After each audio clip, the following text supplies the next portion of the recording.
Welcome to Kenton's videos. Enjoy the video. You'll start by powering down and unplugging the Xbox 360 so you work safely. Once done, remove external cables and any attached accessories. Open the case using T8/T9 Torx and Phillips bits. This exposes the disc tray quickly.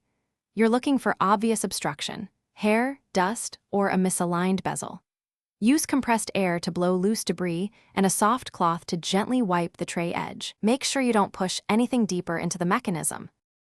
Next, test the tray motor and gears by gently nudging the tray open and closed.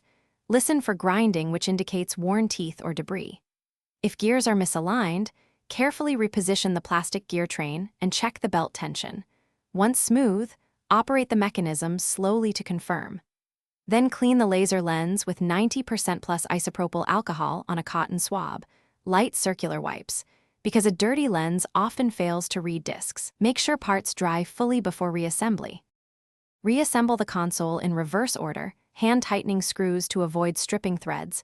Once reassembled, reconnect power and test with 2 or 3 known good discs, game, DVD, and a burn disc if available, to observe reading differences. If it reads some but not others, the laser may be weak. If you hear persistent grinding, consider replacing the optical drive module.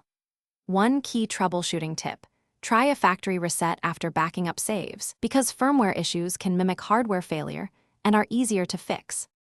Thanks for watching. Consider subscribing if we helped you.